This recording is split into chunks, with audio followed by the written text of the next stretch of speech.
Hi friends, Pallavi ಪೂಜಾರೀಸ್ cooking ಚಾನಲ್ಗೆ ಎಲ್ಲರಿಗೂ ಸ್ವಾಗತ. ನಾನಿವತ್ತು ಪ್ಲಮ್ ಹಣ್ಣನ್ನು ಉಪಯೋಗಿಸಿಕೊಂಡು ಜ್ಯೂಸನ್ನು ಮಾಡ್ತಾ ಇದ್ದೇನೆ. ಈ ಪ್ಲಮ್ ಹಣ್ಣು ನಮ್ಮ ಆರೋಗ್ಯಕ್ಕೆ ತುಂಬ ಒಳ್ಳೆಯದು.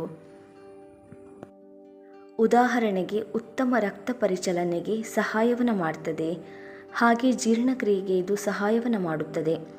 ಚರ್ಮದ ಆರೋಗ್ಯವನ್ನು ಕಾಪಾಡುವಲ್ಲಿ ಇದು ತುಂಬ ಸಹಾಯಕವಾಗಿದೆ. ರೋಗ ನಿರೋಧಕ ಶಕ್ತಿಯನ್ನು ಕೂಡ ಇದು ಹೆಚ್ಚಿಸ್ತದೆ. ಕಣ್ಣುಗಳ ಆರೋಗ್ಯವನ್ನು ಕಾಪಾಡುವಲ್ಲಿ ಇದು ಸಹಾಯಕವಾಗಿದೆ. ಇನ್ನೂ ಅನೇಕ ರೀತಿಯಲ್ಲಿ ಇದು ನಮ್ಮ ಆರೋಗ್ಯಕ್ಕೆ ಉಪಯುಕ್ತವಾದ ಹಣ್ಣು ಅಂತ ಹೇಳ್ಬೋದು.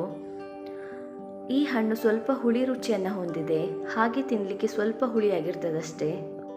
ನೋಡಿ, ನಾನೀಗ ಹಣ್ಣನ್ನು ಚೆನ್ನಾಗಿ ತೊಳ್ಕೊಂಡು ಕಟ್ ಮಾಡ್ಕೊಳ್ತಾ ಇದ್ದೇನೆ. ಇದರ ಒಳಗಡೆ ಒಂದು ಬೀಜ ಇರ್ತದೆ ನೋಡಿ, ಈ ಬೀಜವನ್ನು ತೆಗೆದ್ರೆ ಆಯಿತು. ತುಂಬ ಸುಲಭವಾಗಿ ಕಟ್ ಮಾಡ್ಕೊಳ್ಬೋದು.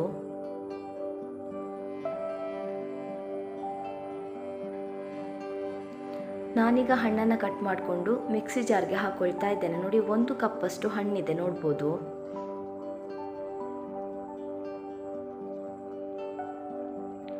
ನಾನೀಗ ಇದಕ್ಕೊಂದು 4 ಟೇಬಲ್ ಸ್ಪೂನಷ್ಟು ಸಕ್ಕರೆಯನ್ನು ಹಾಕೊಳ್ತಾ ಇದ್ದೇನೆ. ಹಣ್ಣು ಸ್ವಲ್ಪ ಹುಳಿ ಇರುವುದರಿಂದ ಜಾಸ್ತಿ ಸಕ್ಕರೆ ಬೇಕಾಗ್ತದೆ. ನಿಮಗೆ ಬೇಕಿದ್ರೆ ಸ್ವಲ್ಪ ಪೆಪ್ಪರ್ ಪೌಡರ್ ಮತ್ತು ಸಾಲ್ಟನ್ನು ಕೂಡ ಹಾಕ್ಕೊಳ್ಬೋದು. ನಾನಿಲ್ಲಿ ಸೇರಿಸ್ತಾ ಇಲ್ಲ. ನೋಡಿ, ನಾನೀಗ ನೀರು ಹಾಕದೆ ಹಾಗೆ ಒಂದ್ಸಲ ಗ್ರೈಂಡ್ ಮಾಡ್ಕೊಂಡಿದ್ದೇನೆ.